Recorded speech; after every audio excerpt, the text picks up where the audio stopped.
Saudari yang terkasih, saya pikir tadi dari dalam bacaan Injil, Tuhan Yesus sudah jelas memberi perintah kepada ke-12 muridnya. Pergilah dan wartakanlah kerajaan surga sudah dekat. Para murid, ke-12 murid diminta untuk mewartakan kerajaan surga. Dan saya pikir kita juga sebagai murid-muridnya Tuhan Yesus ikut serta dalam mewartakan kerajaan surga. Bagaimana itu kita mewartakan kerajaan surga? Lalu Tuhan Yesus mengatakan perintahnya kepada ke-12 muridnya, sembuhkanlah orang sakit, bangkitkanlah orang mati, tahirkanlah orang kusta, usirlah setan-setan. Kalau seandainya para frater, para romo, para suster, bapak ibu, saudara-saudari sekalian, mana yang bisa kita lakukan? Sembuhkanlah orang sakit. Ini kemungkinan masih bisa kita lakukan.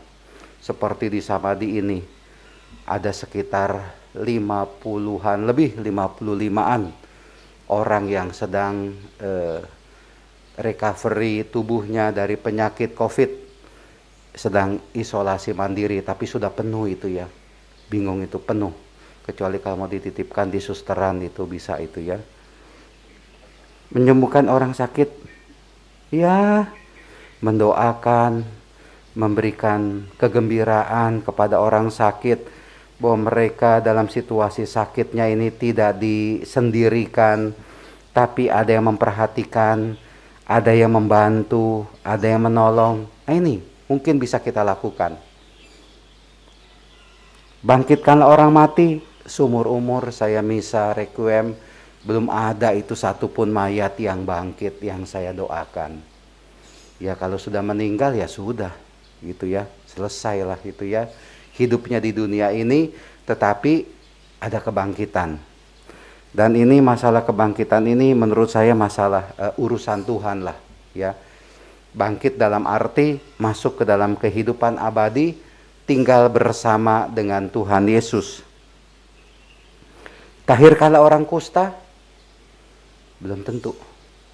Belum tentu. Ya. Menahirkan orang kusta itu saya pikir sesuatu yang butuh kesabaran, butuh ketekunan, butuh perhatian. Dan ini mungkin prosesnya lumayan agak lama. Usirlah setan-setan. Boro-boro ngusir setan. Ngelihat itu malam-malam daun yang bergerak aja pada lari ketakutan.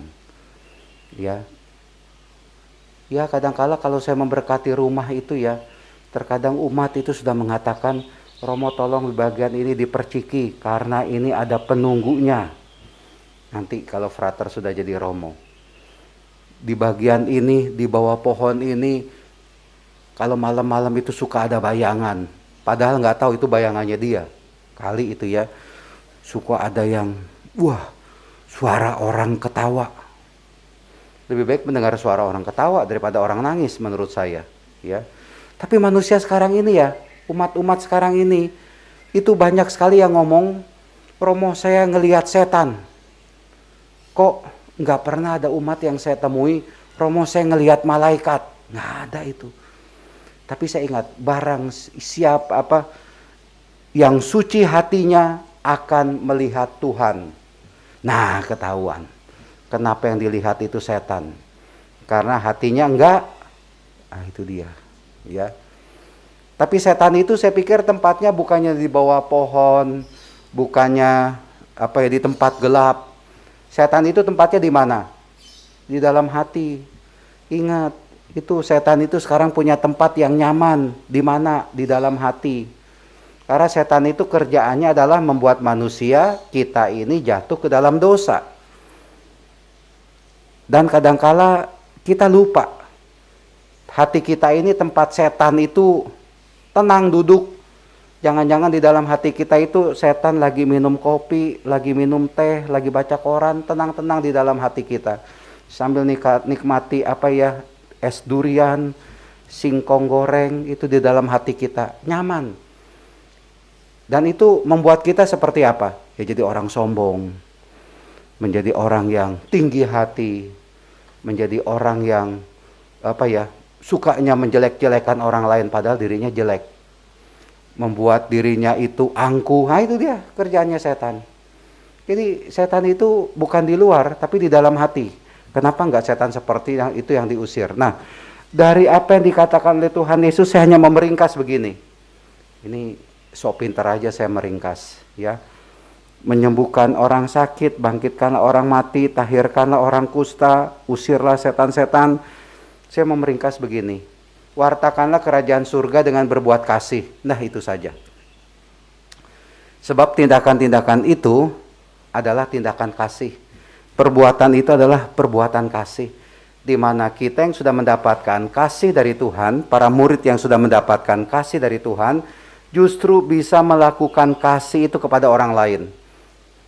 Membebaskan, ya, membantu orang lain supaya mengalami rahmat dari Tuhan.